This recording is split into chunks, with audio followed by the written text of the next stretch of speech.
Hello students, आज की इस वीडियो में हम करेंगे class 10 science chapter number 10 light reflection and refraction का पेज नंबर 184 के questions.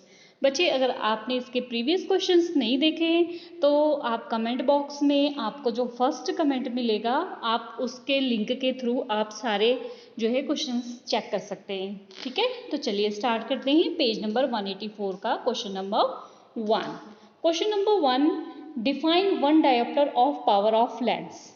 One dioptre of power of lens को आपको क्या करना है, डिफाइन करना है। ठीक है, तो सबसे पहले आपको ये पता है कि डायोप्टर किसकी यूनिट है, पावर की यूनिट है। ठीक है, पावर की अगर हम लिखेंगे P इज इक्वल टू 4 तो वहां पर हम D लिखेंगे, मीन्स डायोप्टर। ठीक है, और डायोप्टर किसकी यूनिट हो गई, पावर की यूनिट हो गई। तो यहाँ पर आपको बोला जा रहा है कि one dioptre of power of lens को आपने डिफाइन करना है। ठीक है, तो चलिए इसको डिफाइन करते हैं।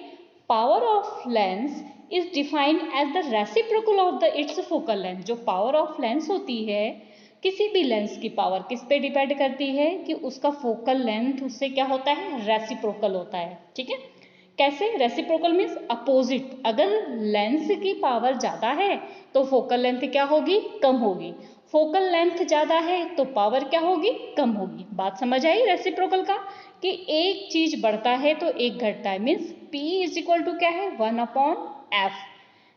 P इज इक्वल टू क्या कर लो, या तो इस तरीके से साइन लगा लो, प्रोपोर्शनल। ठीक है, इसका मतलब क्या हो गया, पावर अगर बढ़ रही है तो फोकस क्या होगा, कम होगा। अगर फोकस आपका बढ़ रहा है तो पावर क्या होगी, कम होगी। समझ आई मेरी बात अच्छे से। ठीक है, तो क्या है, रेसिप्रोकल ऑफ फोकल लेंथ।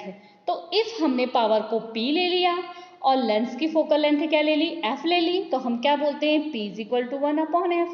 ठीक है, तो ये तो हमारी हो गई पावर। लेकिन हमें पूछा है वन डायोप्टर। वन डायोप्टर का मतलब क्या है। अच्छा बच्चे, एक चीज़ याद रखना, जो पावर होती है ना उसमें फोकल लेंथ हमेशा किस में होती है, मीटर्स में होती है। तो इस तरीके से आप इन मीटर्स में लिखना मत भूलना। ठीक है, तो अब इसकी एसआई यूनिट जो होती है, जब मैंने आपको डिस्कस किया था कि क्या होती है एसआई यूनिट पावर की, डायोप्टर होती है। ठीक है, इसको डिनोट किससे करते हैं, कैपिटल डी से। तो अब हम वन डायोप्टर लिखते हैं, क्या होता है, one dioptre is defined as the power of the lens of a focal length 1 metre. One dioptre का मतलब क्या है कि जो लेंथ है, फोकल लेंथ वो कितनी है, 1 मीटर है। अगर 2 डायोप्टर है तो फोकल लेंथ कितनी होगी, 2 मीटर होगी। 3 डायोप्टर है तो फोकल लेंथ कितनी होगी, 3 मीटर। समझ आ गई बात। तो 1 dioptre is equal to 1 metre, 1 metre. ठीक है, next question number 2। Question number 2 है आपका, एक convex lens form in real and invert image. एक कॉन्वेक्स लेंस रियल और इनवर्ट इमेज बनाता है, किसकी, निडल की, at a distance of 50 centimetre from it, जो कि इससे 50 सेंटीमीटर की दूरी पर है। Where is the needle place in the front of the convex lens if the image is equal to the size of the object, also find the power of the lens.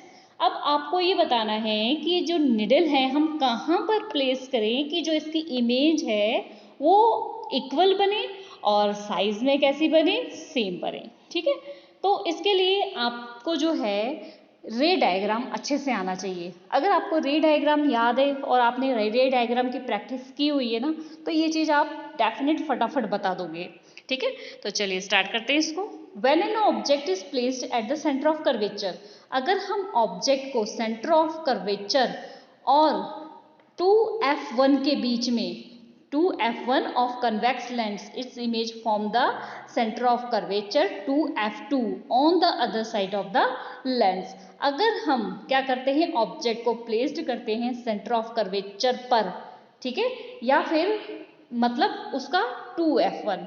देखो, सबसे पहले आपको ये चीज़ पता होना चाहिए कि ये लेंस है। ठीक है, ध्यान से थोड़ा सा, इसका सेंटर क्या होता है, ऑप्टिक सेंटर। यहाँ से अगर इसकी डिस्टेंस इसका फोकल लेंथ है, फोकल लेंथ को अगर आप डबल कर दोगे तो हमने उसको 2f1 लिखा है, इसको हम सेंटर ऑफ कर्वेचर भी कहते हैं। ठीक है, समझ आ गई बात। फोकल लेंथ को अगर आप डबल कर दोगे तो जो पॉइंट आपको मिलेगा वो क्या होता है, सेंटर ऑफ कर्वेचर। ठीक है, तो यहाँ पर यही चीज है, when an object is placed at the centre of curvature, अगर हम ऑब्जेक्ट को इस पर सेंटर ऑफ कर्वेचर पर रख देंगे तो कन्वेक्स लेंस में जो इमेज फॉर्म्ड होती है वो कहाँ फॉर्म्ड होगी? अगर हमने 2f1 पर रखा है तो इमेज 2f2 पर लेंस के दूसरे साइड जो है वो फॉर्म्ड होगी। समझ आ गई बात?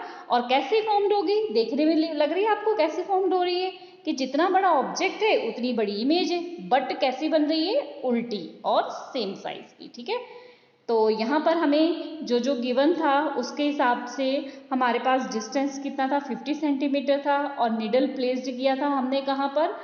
Distance of 50 centimetre. तो डिस्टेंस हमारी ऑब्जेक्ट की यू कितना हो गया हमारा?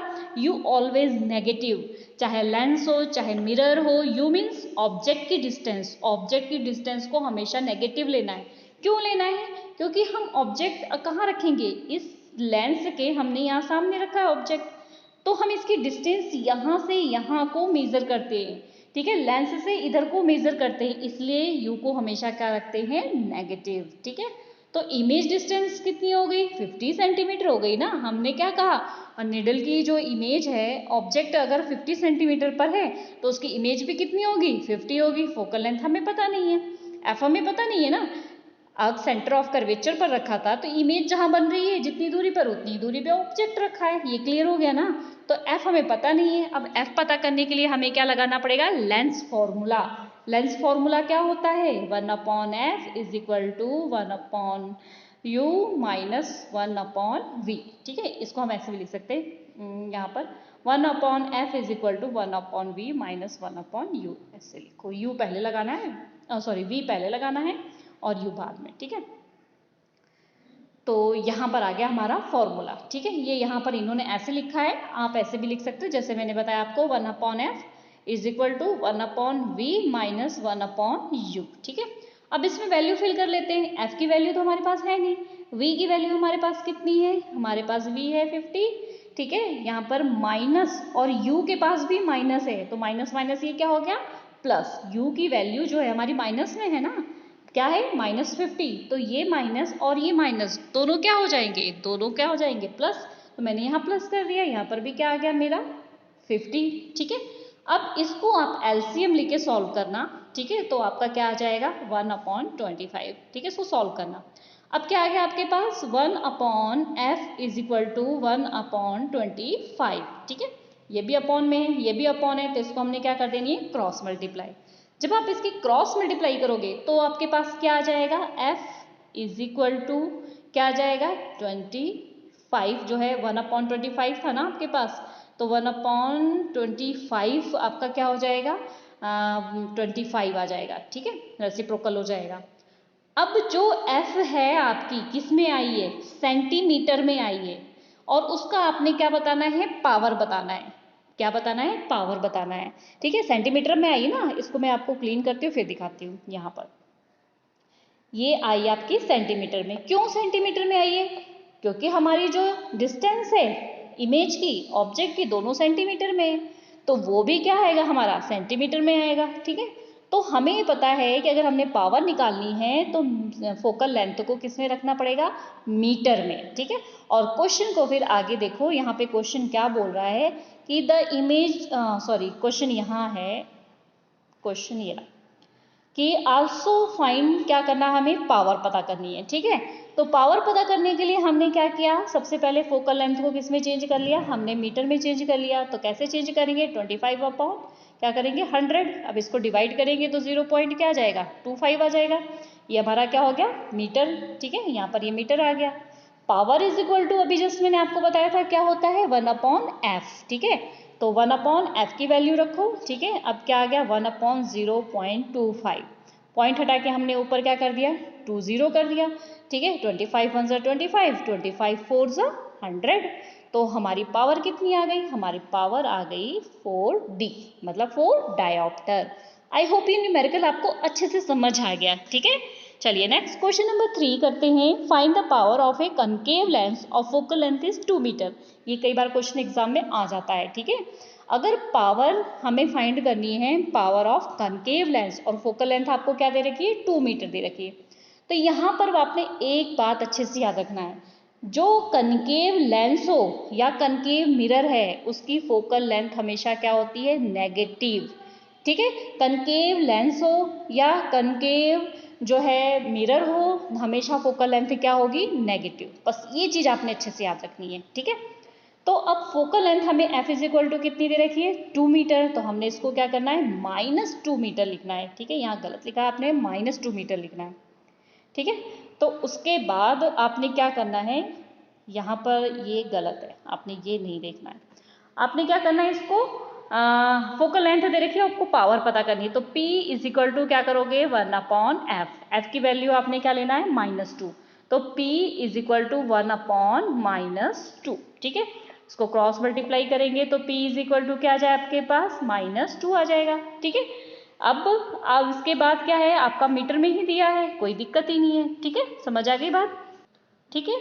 तो अब हमारे पास क्या आ गया, हमारे पास आ गया है यहाँ पर P इज इक्वल टू -2, ठीक है। ये गलत है, आपने ये नहीं देखना है, यहाँ पर ये चीज़ नहीं देखनी है, ये फॉर्मूला तो सही है, ठीक है। -2 डायऑप्टर, ठीक है। अब माइनस है इसलिए हमें पता लग गया क्या, कौन सा लेंस है, कॉनकेव की फोकल लेंथ भी माइनस होती है, ठीक है। तो आई होप ये क्वेश्चन आपको अच्छे से समझ आ गया। और नेगेटिव साइन का मतलब क्या होता है कि इसमें क्या होता है, डाइवर्स होता है, इसमें जो रेज होती है वो क्या हो जाती है, डाइवर्स हो जाती है, इसलिए वो क्या होती है, नेगेटिव में, ठीक है। ओके स्टूडेंट्स, आई होप समझ आ गया। तो प्लीज़ वीडियो को लाइक, चैनल को सब्सक्राइब करना मत भूलना।